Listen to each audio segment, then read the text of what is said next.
ঢাকার দর্শককে সুরে সুরে বাঁধলেন দুই বাংলার জনপ্রিয় শিল্পী শ্রীকান্ত আচার্য এবং অদিতি মহসিন। ঢাকাস্থ ভারতীয় high commission, Indian council for cultural relations এবং HSBC ব্যাংকের যৌথ নিবেদন ছিল বাঁধন আছে প্রাণে প্রাণে শিরোনামে দুদিনের এই যুগল আয়োজন। 17 এবং 18 এপ্রিল নিবিড় সুরের এই মন্ত্রমুগ্ধ পরিবেশনায় মিশেছিল নববর্ষের প্রাণিত উচ্ছ্বাসও। আর প্রথম দিনের পরিবেশনার এই খবর আমাদেরকে জানাচ্ছেন আমাদের সহকর্মী পার্থ সঞ্জয়।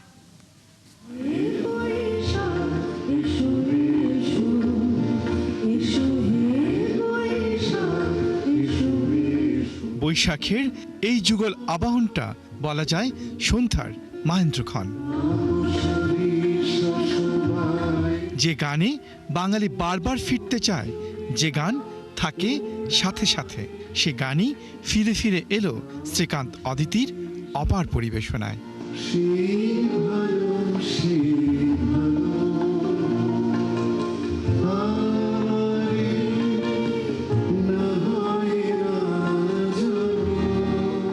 স্বতন্ত্র গায়কিতে শিল্পী শ্রীকান্ত দুই বাংলায় সমান জনপ্রিয়।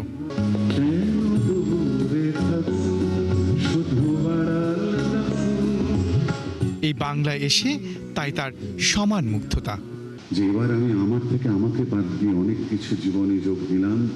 ছোট যত আপন ছিল বাহির করে দিয়ে ভুবনটারে আপন করে নিলাম। অনুষ্ঠানের শুরুতে সেই বন্ধন, সেই শেকড় আর সংস্কৃতির নিবিড়তার কথাই বললেন ভারতীয় high commissioner. This shared celebration is a powerful reminder that the bonds between our peoples are founded on a rich and living cultural heritage, one that has evolved over centuries and continues to inspire us today.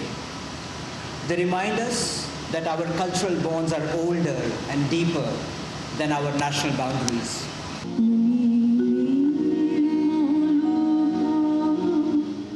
Indian হাউসে গানে গানে সন্ধ্যা নেমেছিল অদিতি মহসিনের প্রার্থনার মতো করে গাওয়া তুমি নির্মল করো গানখানিতে।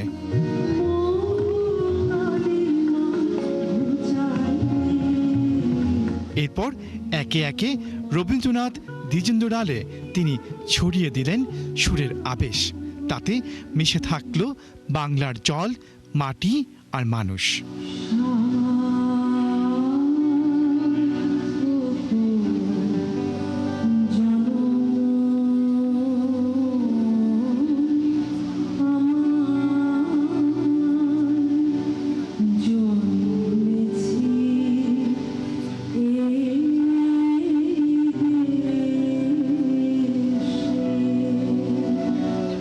পার্থ সঞ্জয়, 71, ঢাকা।